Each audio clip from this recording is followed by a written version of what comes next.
Je m'appelle Apolline. Jusqu'à cette nuit-là, je pensais savoir qui j'étais, la fille aînée d'un homme puissant, une déception silencieuse en talons de luxe. À 34 ans, ma vie était un murmure. Puis, lors de la fête somptueuse pour les 70 ans de mon père, il m'a giflé devant 200 invités, me rayant de son testament de 200 millions d'euros. Humilié, brisé, je suis parti en larmes. Mais le lendemain matin, des avocats ont frappé à ma porte. Ils ne venaient pas de la part de mon père. Ils représentaient mon père biologique. L'homme qui me cherchait depuis 35 ans, depuis le jour où j'avais été enlevée. Cette histoire est celle de ma vie, ou plutôt de mes deux vies. C'est une histoire de trahison, de secrets de famille et de la quête de vérité. Avant de plonger dans les détails de cette nuit qui a tout changé, j'aimerais savoir d'où vous m'écoutez. Dites-moi dans les commentaires de quelle ville ou de quel pays vous êtes, et quelle heure il est chez vous en ce moment. C'est parti. Le son du cristal qui s'entrechoque, les rires feutrés, l'odeur du vieux cuir et du champagne millésimé. C'était la symphonie habituelle des réceptions de ma famille. Ce soir-là, au cœur de notre domaine viticole de Saint-Émilion, nous célébrions les 70 ans de mon père, Martial de Valois. Le château était illuminé comme un phare dans la nuit bordelaise, un monument à la puissance et à la fortune de notre nom. Et au milieu de tout ce faste, je me sentais comme l'une des antiquités que je passais mes journées à restaurer, une pièce d'apparat magnifique à l'extérieur, mais rongée de fissures invisibles à l'intérieur. Debout près d'une immense tapisserie du XVIIe siècle, je regardais mon père. Il était le soleil autour duquel tous les autres invités gravitaient. Un sourire parfaitement maîtrisé pour un ministre, une poignée de main ferme pour un banquier. Mais quand son regard croisait le mien, ce sourire s'évanouissait, laissant place à une froideur polaire. Pour lui, j'étais une anomalie. Sa fille aînée, diplômée en histoire de l'art et en restauration de mobilier, qui préférait l'odeur de la térébenthine à celle des salles de conseil d'administration. Une restauratrice. Une artisane, comme il aimait le dire avec un mépris à peine voilé. Il leva sa coupe de cristal. Le silence se fit instantanément. Mes amis, merci d'être ici pour célébrer cette décennie. Cette décennie passée à construire un héritage. Son regard balaya l'assemblée, s'arrêtant une seconde de trop sur moi. Un héritage ne se construit pas en vivant dans le passé, en s'accrochant à des reliques poussiéreuses. Il se construit en regardant vers l'avenir. Chaque mot était une flèche décochée dans ma direction. Je sentis les regards se tourner vers moi, certains curieux, d'autres amusés. Le moment des cadeaux arriva. Mon frère cadet, l'héritier désigné, lui offrit une montre de collection. Ma belle-mère, Geneviève, une peinture de maître. Mon tour vint. Le cœur battant, je m'approchai. Dans mes mains, une petite boîte en velours. Joyeux anniversaire, père. Il l'ouvrit sans enthousiasme. À l'intérieur se trouvait une boussole de marine ancienne, en laiton, que j'avais passé des semaines à restaurer.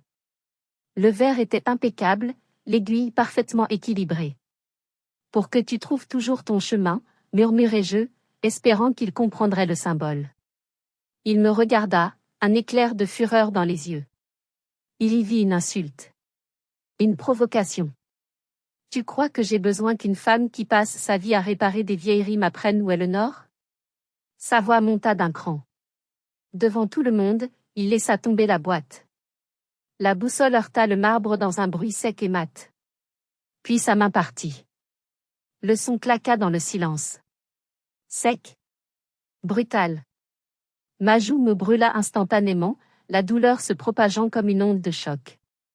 Le monde sembla se figer. 200 paires d'yeux étaient rivés sur moi. J'entendis des hoquets de surprise, puis des chuchotements. Des téléphones s'élevèrent, leurs écrans brillants comme des lucioles cruelles. Tu es la honte de notre nom, rugit-il, son visage déformé par la colère. Tu n'es qu'une déception. À partir de ce soir, tu n'es plus rien pour moi. Je te raie de mon testament. Tu n'auras pas un seul centime de ces 200 millions d'euros. L'humiliation était totale. C'était un assassinat public. Les larmes brouillèrent ma vue. Je fis demi-tour, traversant la foule qui s'écartait comme la mer devant Moïse. Chaque pas était une torture. J'entendis le rire de certains, le flash d'un appareil photo. Dehors, l'air glacial de la nuit me saisit, mais il n'était rien comparé au gel qui avait envahi mon cœur. Je me suis effondré contre un mur de pierre, le mascara coulant sur mes joues en flammes. À ce moment précis, dans le froid et l'obscurité, je pensais avoir touché le fond. Je pensais que ma vie venait d'être détruite. Mais je me trompais lourdement. Ce n'était pas la fin. C'était le début terrifiant d'une vérité que je n'aurais jamais pu imaginer. Le lendemain matin, le soleil filtrait à travers les grandes fenêtres de mon appartement-atelier à Lyon. La lumière douce caressait les outils posés en désordre, les pots de vernis et les carcasses de meubles anciens qui attendaient ma main. Cet endroit était mon refuge, un chaos créatif qui sentait bon le bois, la cire et la patience. C'était l'antithèse absolue du monde stérile et ordonné de mes parents. Ici, les objets brisés avaient de la valeur. Ici, les imperfections racontaient une histoire. Mon portable était éteint. Je ne voulais pas voir les articles, les vidéos, les messages. Ma honte était probablement déjà devenue virale. Une tasse de café fumant à la main, j'essayais de rassembler les morceaux de ma dignité éparpillés sur le sol en marbre du château. J'étais seule. Totalement seule. C'était la seule certitude qui me restait. Puis on frappa à la porte. 3 coups. Précis, ferme. Pas le genre de coup d'un livreur ou d'un voisin. Mon cœur se serra. La presse? Des paparazzis? Je retins ma respiration, espérant qu'ils partiraient. Mais ils frappèrent de nouveau. Mademoiselle de Valois? La voix était féminine, calme, professionnelle. Ce n'était pas un journaliste. Poussé par une curiosité anxieuse, j'entr'ouvris la porte. 3 personnes se tenaient sur mon palier.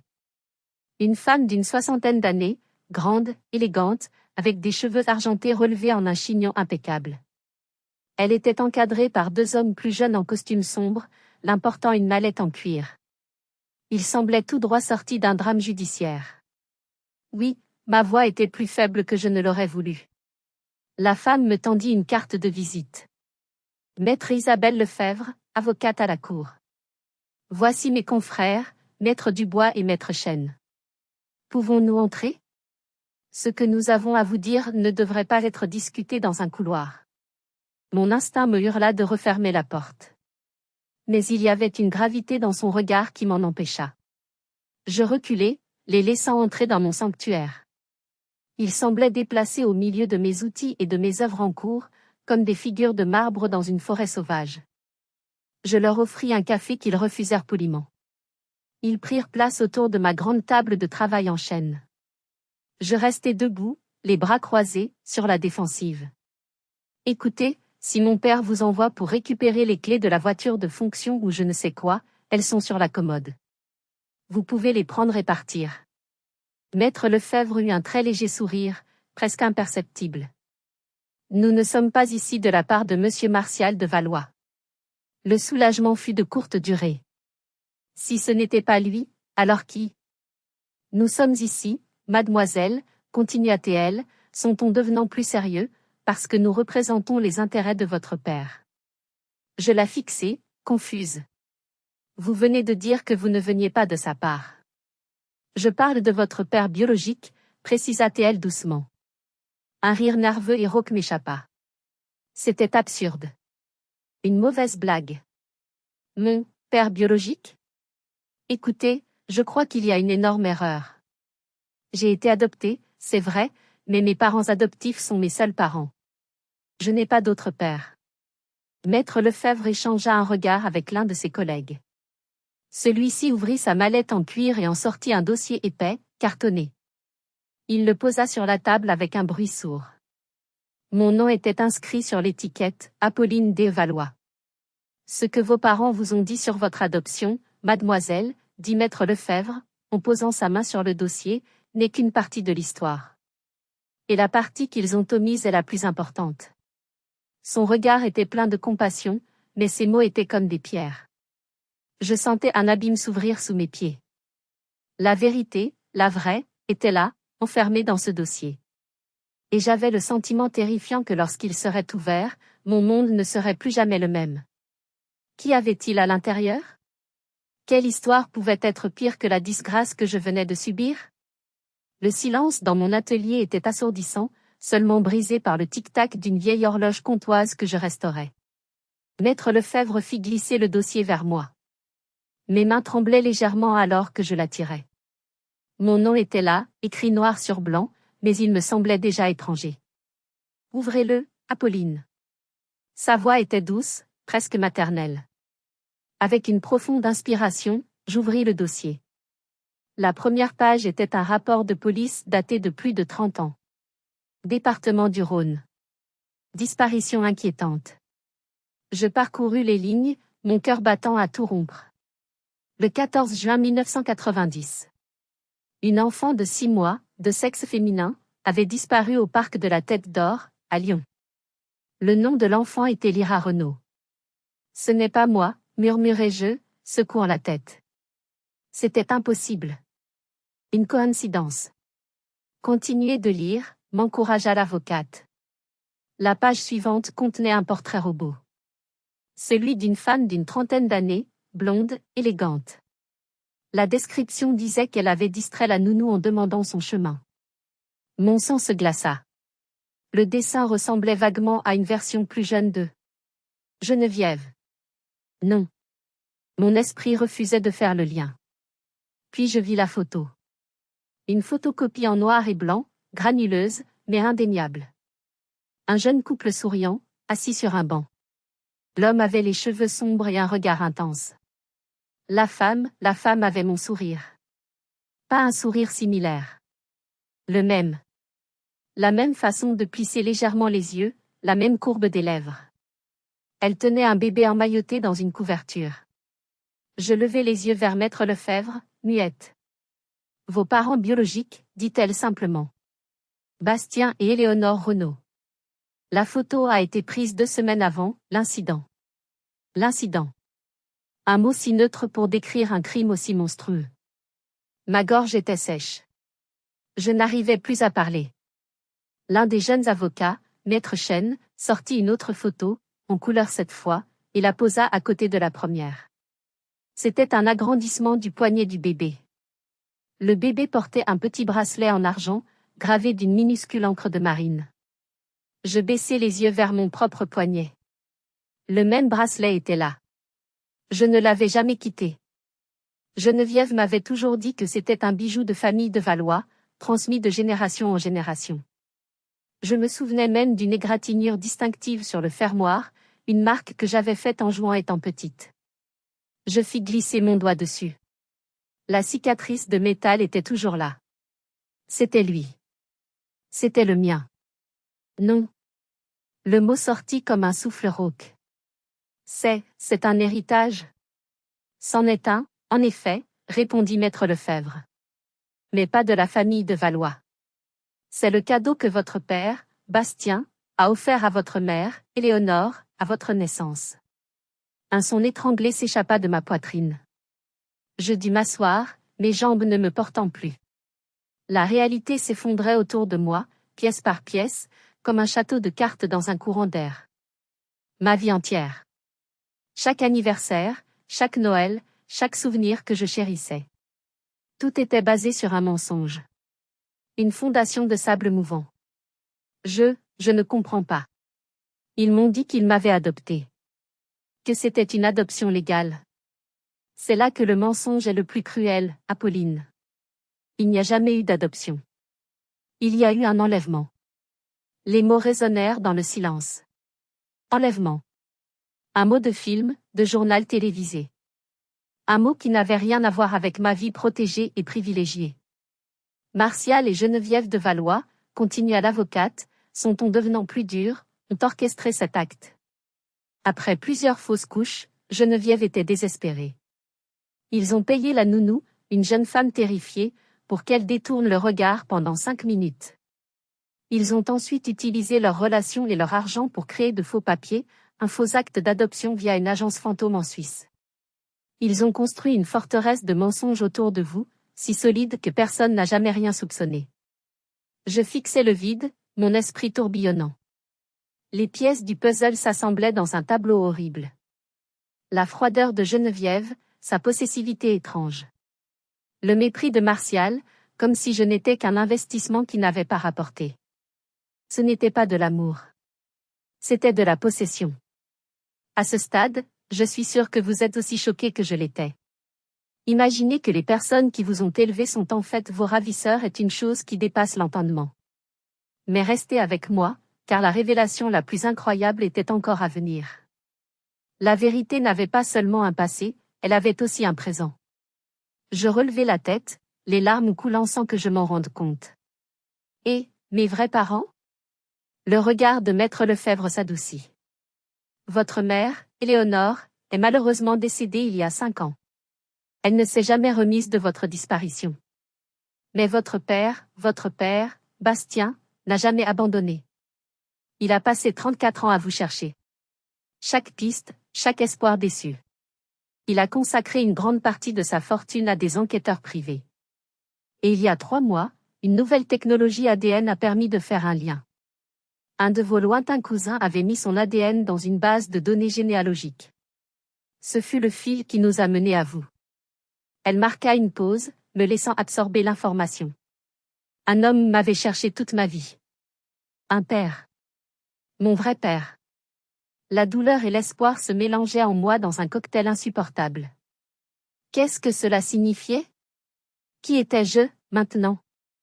N'étais-je plus Apolline de Valois? Étais-je cette Lyra Renaud, un fantôme revenu d'entre les morts? Un enlèvement.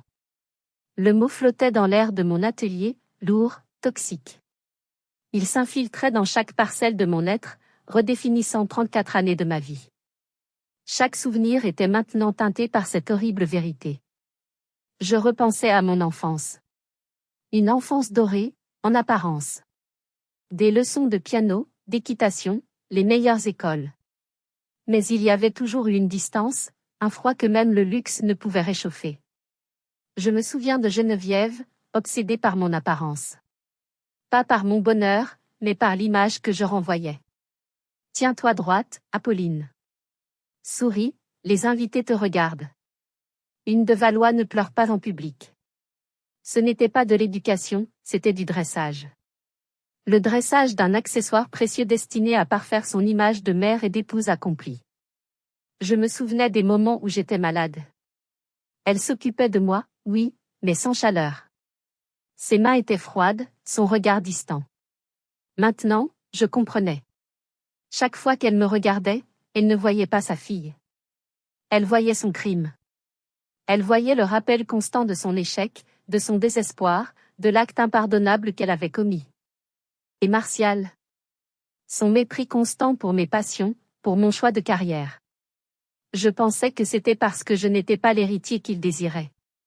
La vérité était bien pire. Pour lui, je n'étais qu'un bien acquis.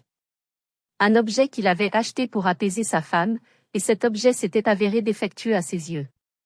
Je n'avais pas suivi le chemin qu'il avait tracé, donc je n'avais aucune valeur. La gifle, la déshérence publique, ce n'était pas une punition. C'était une liquidation. Il se débarrassait d'un mauvais investissement. Comment ont-ils pu? Ma voix était un murmure brisé. Maître Lefebvre me regarda avec une profonde sympathie. Le désespoir peut pousser les gens à commettre des actes monstrueux, Apolline. Geneviève ne pouvait pas avoir d'enfant. Dans leur milieu, où l'héritage et la lignée sont tout, c'était une faille insupportable. Ils n'ont pas cherché à adopter légalement par peur des questions, des délais, du regard des autres. Ils voulaient un bébé, immédiatement.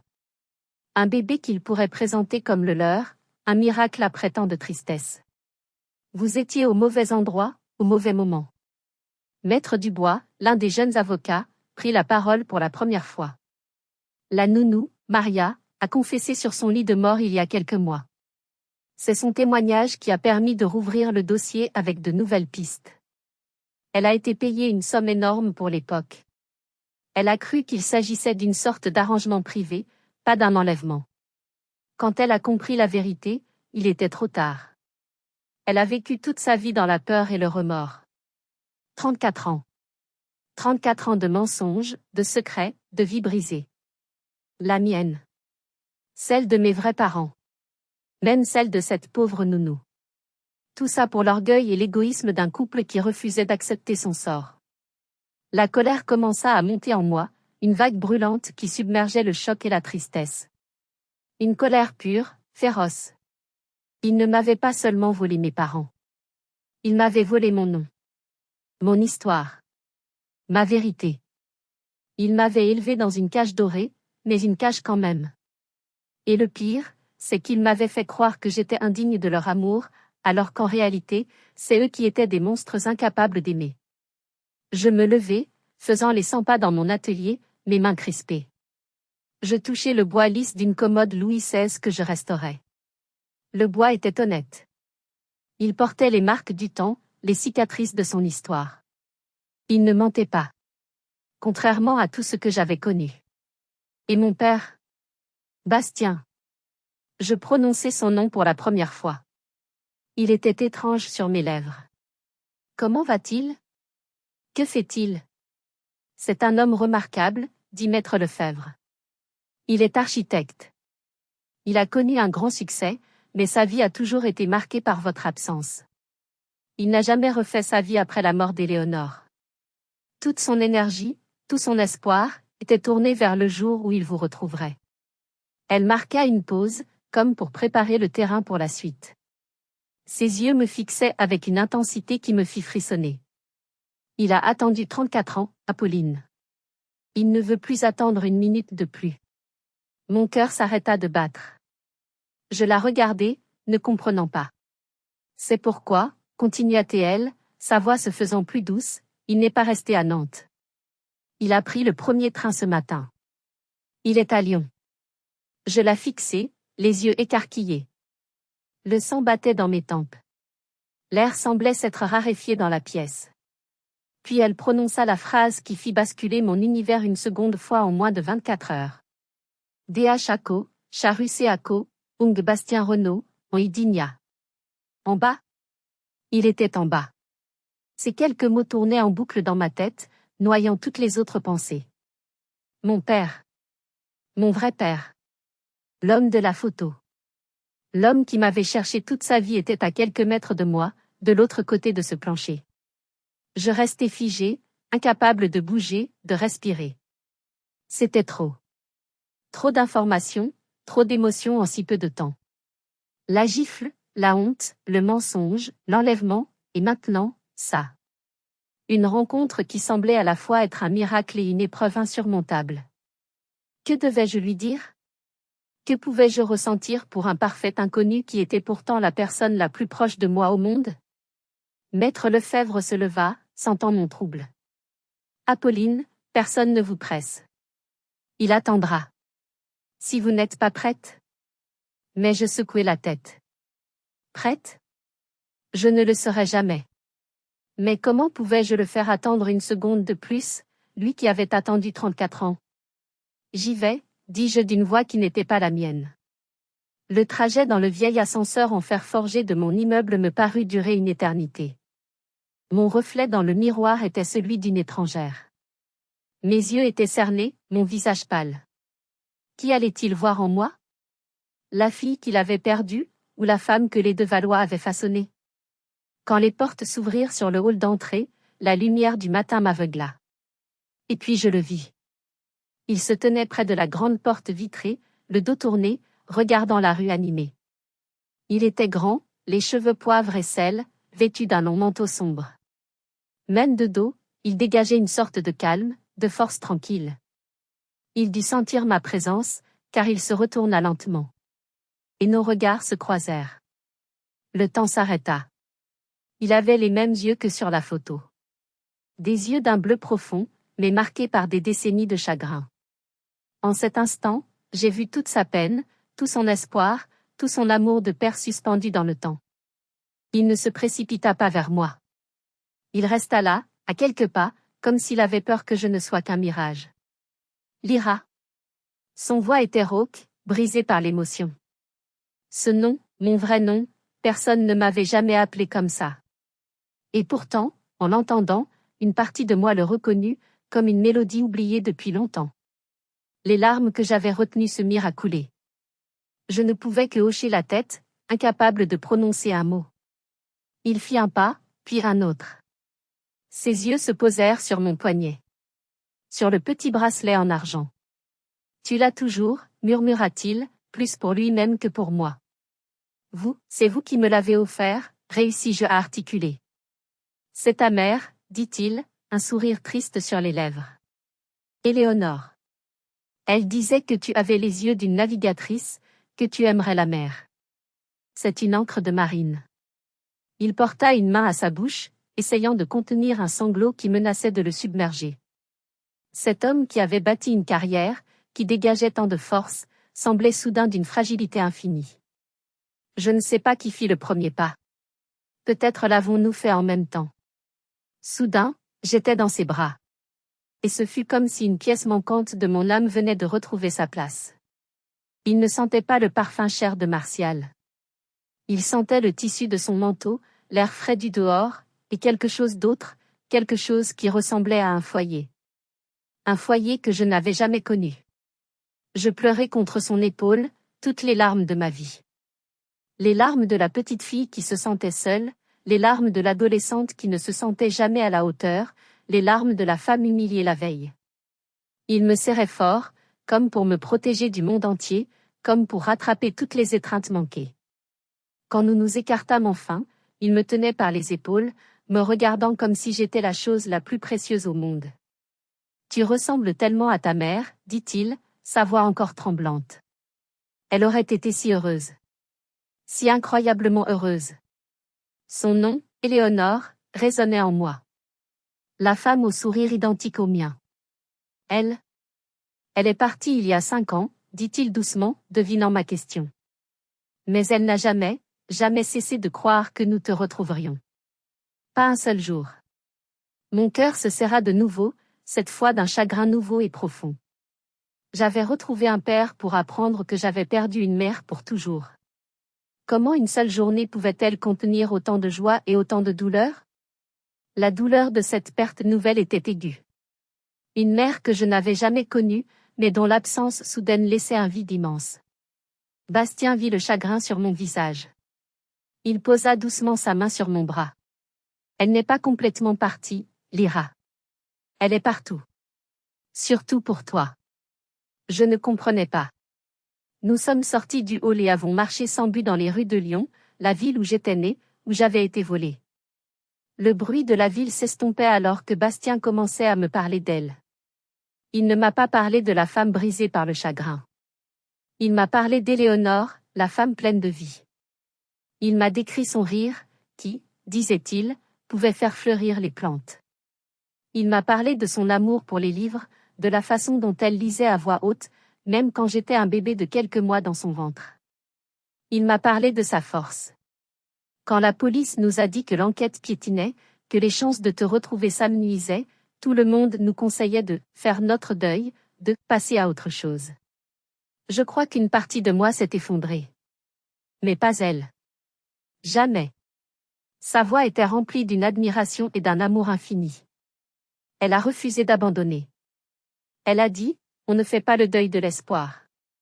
Elle a créé une petite association, ici à Lyon. Un groupe de soutien pour les parents d'enfants disparus. Elle a passé des années à aider les autres, à se battre pour que leur dossier ne soit pas oublié. Elle a transformé sa propre agonie en une force pour les autres. C'était ça, ta mère. Une guerrière. En l'écoutant, je ne ressentais plus seulement de la tristesse. Je ressentais de la fierté. Cette femme inconnue était mon sang, mon héritage.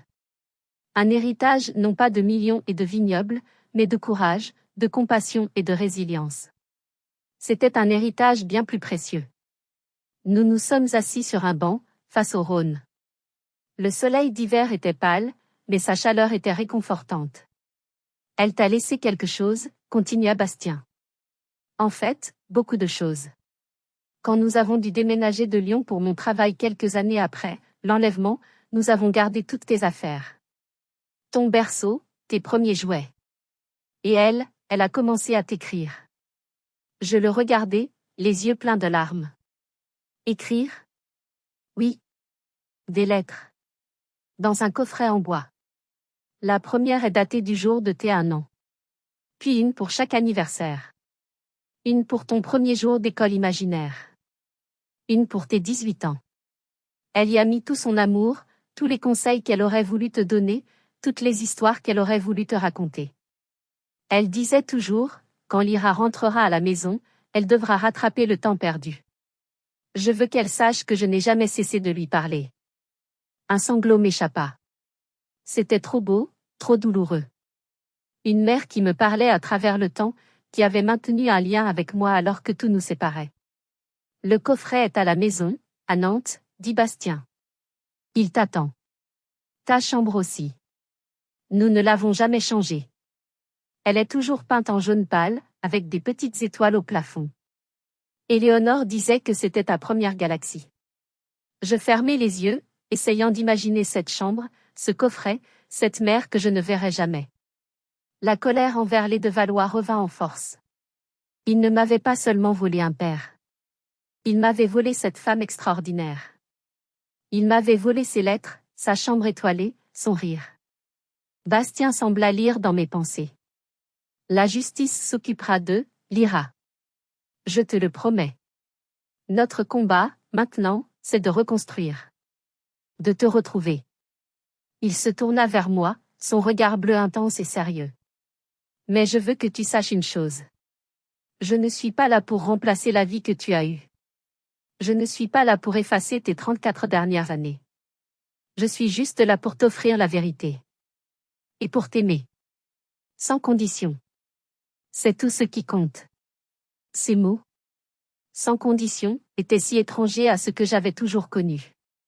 L'amour des de Valois était une transaction, un contrat avec des clauses en petits caractères. Ce que Bastien m'offrait, c'était un cadeau. Le plus beau des cadeaux. La question était, serais-je capable de l'accepter? Je pensais que la bataille serait purement légale, qu'elle se déroulerait dans le huis clos des cabinets d'avocats et des salles d'audience. J'avais sous-estimé la cruauté et la puissance des de Valois. Ils n'allaient pas se laisser abattre sans se battre, et leur champ de bataille de prédilection avait toujours été l'opinion publique. Quelques jours après ma rencontre avec Bastien, l'histoire a fuité. Mais pas la vraie histoire. Une version tordue, empoisonnée, conçue pour me détruire. Le premier article parut dans un grand quotidien national, sous le titre « Le drame des de Valois, leur fille adoptive manipulée par un escroc ». Je lus l'article, la nausée au ventre. Il citait des « proches de la famille anonyme ». Selon eux, j'étais une jeune femme, fragile, émotionnellement instable, après le choc de la rupture avec ma famille. J'étais devenue la proie facile d'un gourou charismatique, Bastien, et de son équipe d'avocats véreux, qui avait monté une histoire d'enlèvement abracadabrante dans le seul but de mettre la main sur la fortune des de Valois. C'était diabolique. Ils prenaient la vérité et la retournaient contre moi, me faisant passer pour une folle cupide et manipulée. Le poison se répandit rapidement. Les chaînes d'information en continu s'emparèrent de l'affaire. Des experts en psychologie disséquaient ma personnalité influençable sur les plateaux télé. Des photos de moi sortant du château en larmes, prises lors de la fameuse soirée, étaient diffusées en boucle, présentées comme la preuve de mon déséquilibre. Martial et Geneviève jouaient leur rôle à la perfection. Ils donnèrent une unique interview, mise en scène dans les jardins immaculés de leur propriété. Geneviève, le visage ravagé par un chagrin calculé, parlait de son immense peine de voir sa fille s'éloigner d'elle de cette façon. Martial, l'air grave et digne, déclarait qu'il pardonnerait toujours à Apolline et que son seul souhait était qu'elle reçoive l'aide dont elle a manifestement besoin. Ils n'étaient plus des ravisseurs. Ils étaient des parents au cœur brisé. Et moi, j'étais la fille ingrate et dérangée. La deuxième attaque fut plus personnelle, plus insidieuse. J'avais un contrat important pour restaurer une collection de meubles pour une prestigieuse galerie d'art à Lyon. C'était le plus gros projet de ma carrière, celui qui allait enfin établir ma réputation. La veille du début des travaux, la propriétaire de la galerie, Madame Dubois, m'appela. Sa voix était gênée, fuyante. « Apolline, je suis terriblement désolée. Nous devons annuler le contrat. » Je sentis le sol se dérober sous mes pieds. Annulé? Mais pourquoi? Tout était signé. Des circonstances imprévues. Balbutia-t-elle. Je la pressai, et elle finit par craquer. Écoutez, Geneviève de Valois m'a appelé. Elle est une de mes plus grosses clientes. Elle a été très claire. Si je travaillais avec vous, je pouvais dire adieu à son soutien et à celui de tout son réseau. Je n'ai pas le choix, je suis désolée. Il ne se contentait pas de salir mon nom. Il détruisait ma vie professionnelle, mon indépendance, la seule chose que j'avais construite par moi-même. Il voulait me briser financièrement, me rendre impuissante, me forcer à revenir à genoux. Ce soir-là, assise seule dans mon atelier, entourée de mes outils silencieux, j'ai failli abandonner. La solitude était écrasante. Des messages haineux commençaient à apparaître sur les réseaux sociaux. D'anciens amis de mon monde privilégié ne répondaient plus à mes appels. J'étais une paria. Franchement, à ma place, qu'auriez-vous fait? Auriez-vous cédé face à une telle pression, une telle injustice? Ou auriez-vous trouvé la force de vous battre? Dites-le-moi dans les commentaires, votre avis m'intéresse vraiment. J'ai pleuré de rage et d'impuissance.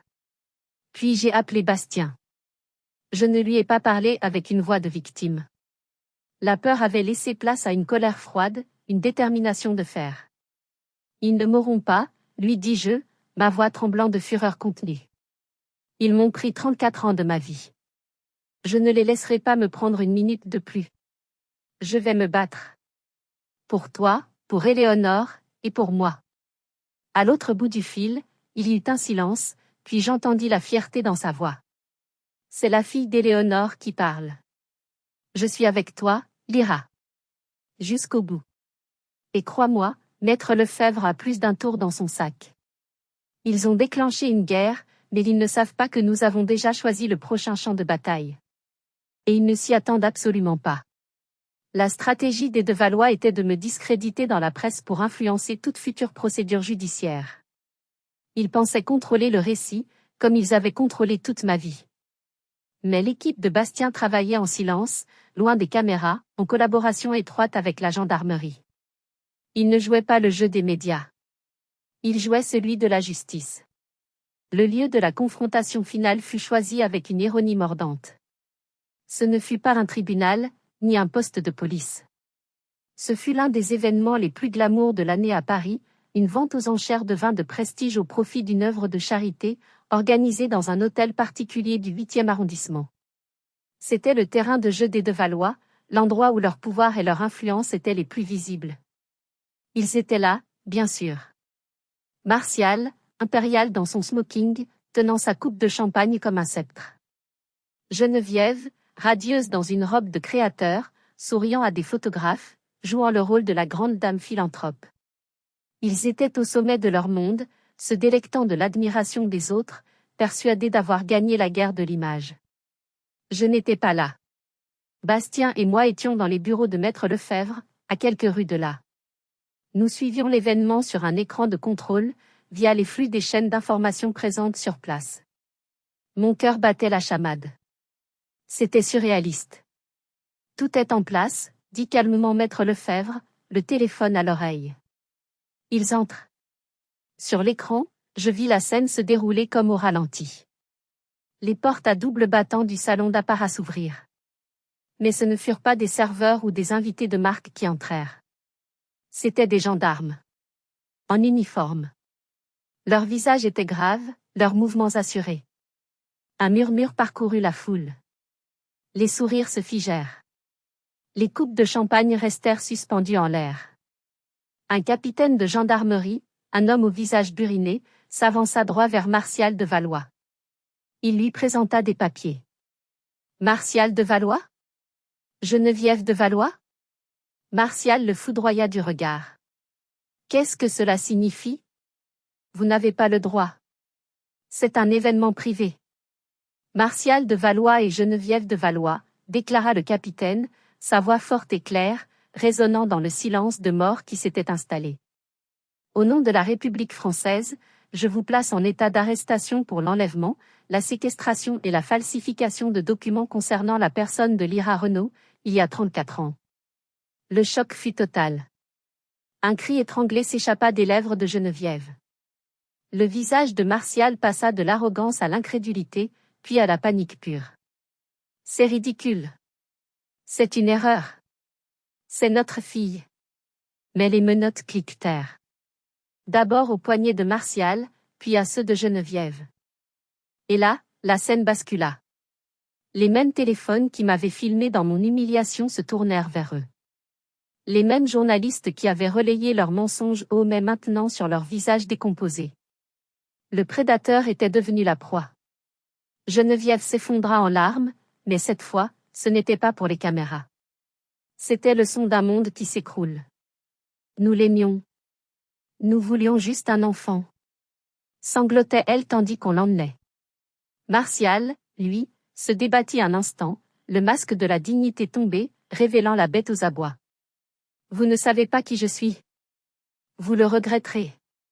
Sur l'écran, je ne regardais pas mes ravisseurs. Je regardais les visages des invités autour d'eux. La stupeur, l'horreur, la fascination malsaine. C'était le miroir de la soirée de l'anniversaire. Une symétrie parfaite et cruelle. Je ne ressentis pas de joie. Pas de triomphe. Seulement un vide immense. Le poids de 34 ans de mensonges venait d'être soulevé de mes épaules, et la légèreté était presque douloureuse. Bastien posa sa main sur la mienne. Ses doigts étaient froids. C'est fini, Lyra. C'est vraiment fini. Je hochai la tête, les larmes coulant enfin. Ce n'étaient pas des larmes de tristesse, ni de joie. C'étaient des larmes de libération. Le rideau venait de tomber sur la pièce de théâtre macabre qu'avait été ma vie. Et pour la première fois, je me demandais ce qui pouvait bien se trouver de l'autre côté. Après le chaos de Paris, Bastien m'a emmené loin de tout. Loin des journalistes campant devant mon immeuble à Lyon, loin des souvenirs toxiques des Devalois. Nous avons pris la route vers l'ouest, vers la Bretagne, vers un lieu qu'il appelait la maison du début. C'était une vieille maison en granit, perchée sur une falaise surplombant la mer déchaînée de Saint-Malo. L'air était vif, salé, pur. C'était la maison de vacances de ses parents, un endroit où il avait passé tous les étés de son enfance, et où il avait emmené Éléonore après notre naissance. La maison n'était pas un château, ni une villa de luxe.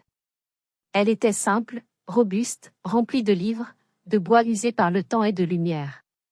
Dès que j'ai franchi le seuil, j'ai senti une paix que je n'avais jamais connue. C'était un lieu de vérité. Elle aimait cet endroit, me dit Bastien, sa voix douce résonnant dans le hall d'entrée. Elle disait que le bruit des vagues lavait toutes les peines. Ce soir-là, après un dîner simple fait de soupe chaude et de pain frais, il monta à l'étage et revint avec un coffret en bois de cerisier. Il était usé, poli par des années de contact. Il le posa sur la table devant moi. « C'est à toi, dit-il simplement. » Mes mains tremblaient en soulevant le lourd couvercle. L'intérieur était tapissé de velours bleu et rempli à ras-bord de lettres, attachées par des rubans de couleurs différentes. Sur le dessus, une petite enveloppe jaunie avec mon nom écrit d'une écriture élégante et penchée, Lyra. Je pris la première lettre. Elle était datée du 14 juin 1991. Mon premier anniversaire. Ma chère petite Lyra, aujourd'hui, tu as 1 an. Je t'imagine en train de faire tes premiers pas, de babiller tes premiers mots. Ton père et moi avons gonflé un ballon, juste un, et nous l'avons laissé s'envoler vers le ciel en pensant à toi. Où que tu sois, mon amour, sache que ton cœur est lié au nôtre. Joyeux anniversaire, mon étoile. Les larmes brouillèrent les mots. Je pris une autre lettre, au hasard. Mes 10 ans. Ma Lyra chérie, 10 ans.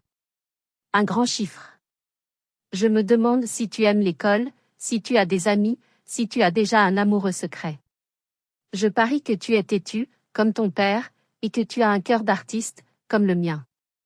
J'ai acheté un livre aujourd'hui, Le Petit Prince. Je l'ai lu à voix haute dans ta chambre, en espérant que, d'une manière ou d'une autre, les mots te parviennent. Je continuais à lire, passant d'un âge à l'autre, d'une étape de ma vie manquée à la suivante. Chaque lettre était un trésor, une fenêtre sur l'amour inconditionnel d'une mère. Elle me parlait de ses espoirs pour moi, de ses peurs, de sa douleur, mais surtout, de sa foi inébranlable en notre réunion. Puis je trouvai une lettre différente. Elle n'était pas datée d'un anniversaire. À l'intérieur, il n'y avait pas de mots, mais une partition de musique, écrite à la main. En haut, le titre, Berceuse pour une étoile. Je la regardai, perplexe. Et puis, une chose étrange se produisit. Une mélodie. Vague, lointaine, comme un écho venu du fond de ma mémoire. Une mélodie simple, douce, que je ne connaissais pas, mais qui me semblait pourtant familière. Était-ce possible? Un souvenir enfoui de mes 6 premiers mois de vie? Un fantôme de chanson que ma vraie mère me chantait? J'ai lu chaque lettre, l'une après l'autre, et c'était comme si je recevais l'amour de toute une vie en une seule nuit. Si vous avez déjà ressenti un manque, une déconnexion avec vos racines, vous pouvez peut-être comprendre à quel point ce moment était précieux. C'était comme retrouver le chemin de la maison après avoir été perdu pendant très, très longtemps. Le lendemain, Bastien m'emmena dans ta chambre. Elle était petite, sous les combles, avec une fenêtre qui donnait sur la mer. Les murs étaient toujours jaune pâle. Et au plafond, peintes avec une application un peu maladroite, des dizaines de petites étoiles phosphorescentes. Je m'assis sur le petit lit, le cœur serré. Tout était là. La preuve tangible, silencieuse, d'un amour qui avait survécu à tout. Autant, à la distance, au désespoir. Ce n'était pas seulement une chambre. C'était un sanctuaire. Un havre de paix construit avec de l'espoir et de la peinture. En cet instant, dans cette petite pièce face à la mer, je n'étais plus Apolline de Valois, la déception, ni Lyra Renaud, la victime. J'étais simplement la fille d'Éléonore. Et pour la première fois de ma vie, cela me suffisait. Je savais maintenant pour qui je devais me battre au procès à venir. Ce n'était plus seulement pour moi. C'était pour elle. Le jour du procès arriva plus vite que je ne l'aurais cru. Le cirque médiatique était à son comble, mais cette fois, je n'étais plus seule pour y faire face.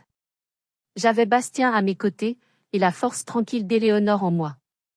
La salle d'audience était bondée, silencieuse. Je vis Martial et Geneviève à la table de la défense. Ils avaient vieilli en quelques semaines. Martial avait perdu son arrogance. Il semblait plus petit, diminué. Geneviève fixait ses mains, le visage fermé.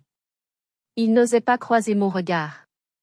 Quand le greffier m'appela à la barre, chaque pas sur le plancher de bois poli résonna dans la salle. Je m'assis, face au juge, face au jury, face à mes ravisseurs. Veuillez décliner votre nom, votre âge et votre profession pour le procès-verbal, dit le greffier d'une voix monocorde. Je pris une profonde inspiration. C'était le moment. Le moment de réclamer ce qui m'appartenait. Je m'appelle Lyra Éléonore Renaud. J'ai 34 ans. Et je suis restauratrice d'art. Un murmure parcourut la salle.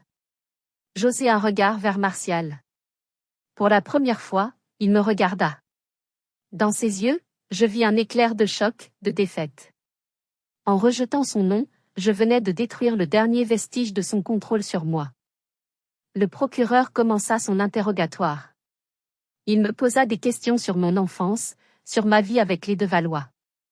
Je ne criais pas. Je ne pleurais pas. Je parlais d'une voix calme, posée. J'ai grandi dans une opulence matérielle absolue, dis-je. Mais c'était une opulence vide. J'ai appris très tôt que l'amour, dans ma famille, était conditionnel. Il dépendait de mes notes, de mes succès, de mon obéissance. Il devait se mériter, chaque jour. Je me tournai vers Geneviève. Vous m'avez donné un nom, dis-je, ma voix tremblant à peine, mais vous ne m'avez jamais appris ce que signifiait être aimé pour ce que j'étais.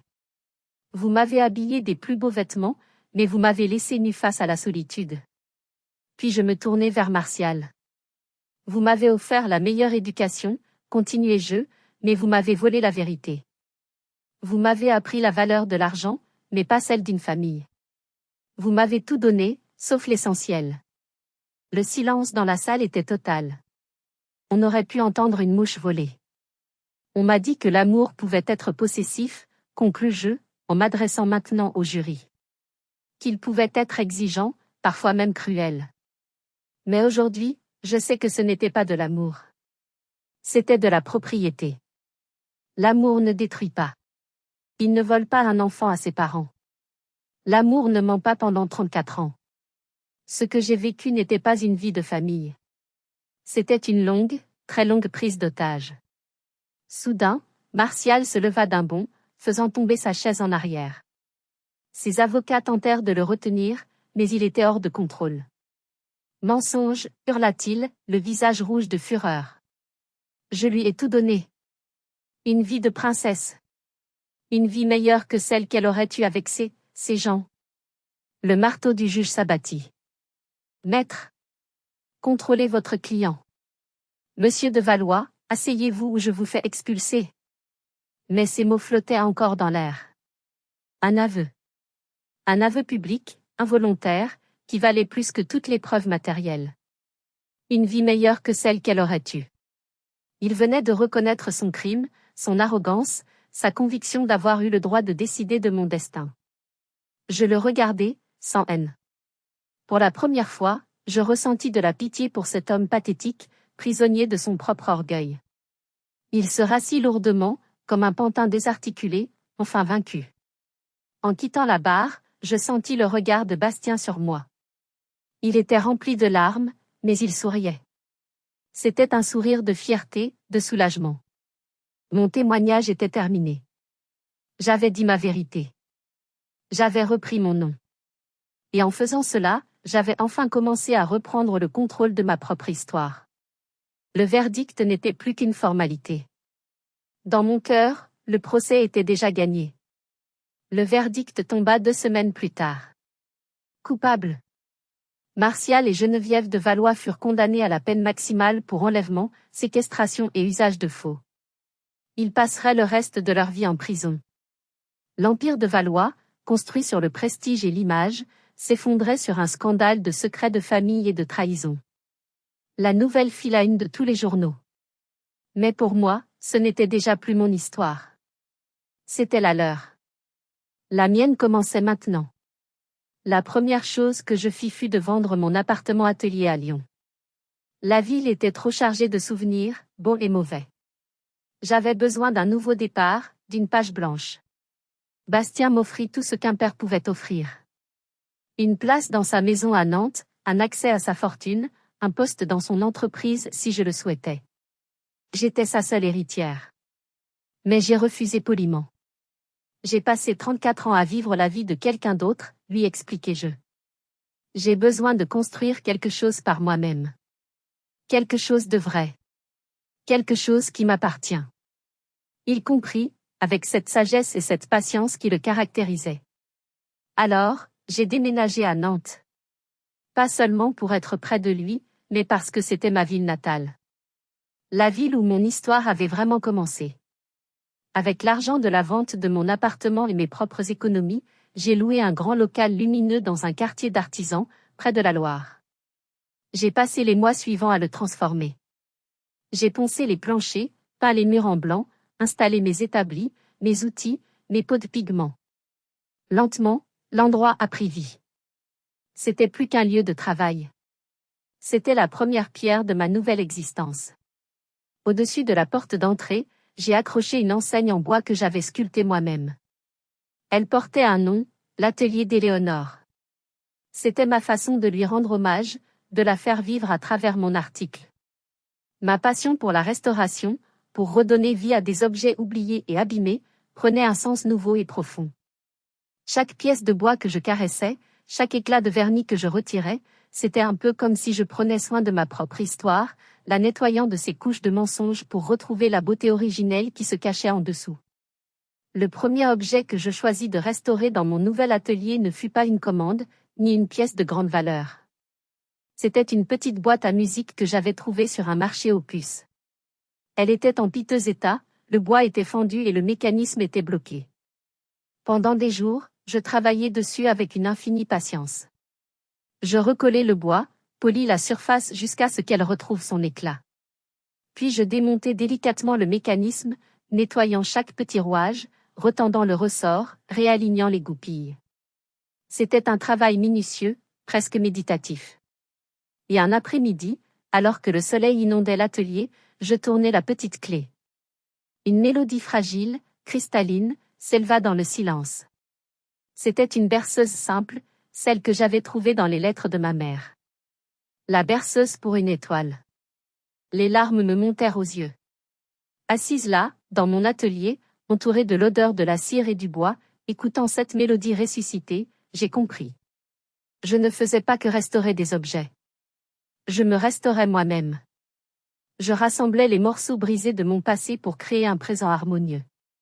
Et pour la première fois, l'avenir ne me semblait plus être une menace, mais une promesse. La promesse d'une vie simple, vraie, et enfin, la mienne. La vie à Nantes a trouvé son rythme, doux et apaisant comme le courant de la Loire. L'atelier d'Éléonore est rapidement devenu ma maison, mon sanctuaire. Les commandes ont afflué, le bouche à oreille fonctionnant bien dans le petit monde des amateurs d'art. Les gens ne venaient pas seulement me confier leurs meubles, ils me confiaient leurs histoires, leurs héritages. Et je les écoutais, comprenant mieux que quiconque l'importance de préserver le passé. Bastien venait souvent me voir. Il n'interférait jamais, il s'asseyait simplement dans un coin, sur un vieux fauteuil, lisant un livre, buvant le café que je lui préparais. Parfois, nous ne parlions presque pas, mais sa simple présence était un réconfort, un ancrage. Nous apprenions à être un père et une fille, non pas en rattrapant le temps perdu, c'était impossible, mais en construisant de nouveaux souvenirs, jour après jour. Le procureur commença son interrogatoire. Il me posa des questions sur mon enfance, sur ma vie avec les de Valois. Je ne criais pas. Je ne pleurais pas. Je parlais d'une voix calme, posée. J'ai grandi dans une opulence matérielle absolue, dis-je. Mais c'était une opulence vide. J'ai appris très tôt que l'amour, dans ma famille, était conditionnel. Il dépendait de mes notes, de mes succès, de mon obéissance. Il devait se mériter, chaque jour. Je me tournai vers Geneviève. Vous m'avez donné un nom, dis-je, ma voix tremblant à peine, mais vous ne m'avez jamais appris ce que signifiait être aimé pour ce que j'étais. Vous m'avez habillé des plus beaux vêtements, mais vous m'avez laissé nue face à la solitude. Puis je me tournai vers Martial. Vous m'avez offert la meilleure éducation, continuai-je, mais vous m'avez volé la vérité. Vous m'avez appris la valeur de l'argent, mais pas celle d'une famille. Vous m'avez tout donné, sauf l'essentiel. Le silence dans la salle était total. On aurait pu entendre une mouche voler. On m'a dit que l'amour pouvait être possessif, conclus-je, en m'adressant maintenant au jury. Qu'il pouvait être exigeant, parfois même cruel. Mais aujourd'hui, je sais que ce n'était pas de l'amour. C'était de la propriété. L'amour ne détruit pas. Il ne vole pas un enfant à ses parents. L'amour ne ment pas pendant 34 ans. Ce que j'ai vécu n'était pas une vie de famille. C'était une longue, très longue prise d'otage. Soudain, Martial se leva d'un bond, faisant tomber sa chaise en arrière. Ses avocats tentèrent de le retenir, mais il était hors de contrôle. Mensonge, hurla-t-il, le visage rouge de fureur. Je lui ai tout donné. Une vie de princesse. Une vie meilleure que celle qu'elle aurait eue avec ces gens. Le marteau du juge s'abattit. Maître. Contrôlez votre client. Monsieur de Valois, asseyez-vous ou je vous fais expulser. Mais ces mots flottaient encore dans l'air. Un aveu. Un aveu public, involontaire, qui valait plus que toutes les preuves matérielles. Une vie meilleure que celle qu'elle aurait eue. Il venait de reconnaître son crime, son arrogance, sa conviction d'avoir eu le droit de décider de mon destin. Je le regardais, sans haine. Pour la première fois, je ressentis de la pitié pour cet homme pathétique, prisonnier de son propre orgueil. Il se rassit lourdement, comme un pantin désarticulé, enfin vaincu. En quittant la barre, je sentis le regard de Bastien sur moi. Il était rempli de larmes, mais il souriait. C'était un sourire de fierté, de soulagement. Mon témoignage était terminé. J'avais dit ma vérité. J'avais repris mon nom. Et en faisant cela, j'avais enfin commencé à reprendre le contrôle de ma propre histoire. Le verdict n'était plus qu'une formalité. Dans mon cœur, le procès était déjà gagné. Le verdict tomba 2 semaines plus tard. Coupable. Martial et Geneviève de Valois furent condamnés à la peine maximale pour enlèvement, séquestration et usage de faux. Ils passeraient le reste de leur vie en prison. L'empire de Valois, construit sur le prestige et l'image, s'effondrait sur un scandale de secrets de famille et de trahison. La nouvelle fit la une de tous les journaux. Mais pour moi, ce n'était déjà plus mon histoire. C'était la leur. La mienne commençait maintenant. La première chose que je fis fut de vendre mon appartement-atelier à Lyon. La ville était trop chargée de souvenirs, bons et mauvais. J'avais besoin d'un nouveau départ, d'une page blanche. Bastien m'offrit tout ce qu'un père pouvait offrir. Une place dans sa maison à Nantes, un accès à sa fortune, un poste dans son entreprise si je le souhaitais. J'étais sa seule héritière. Mais j'ai refusé poliment. J'ai passé 34 ans à vivre la vie de quelqu'un d'autre, lui expliquai-je. J'ai besoin de construire quelque chose par moi-même. Quelque chose de vrai.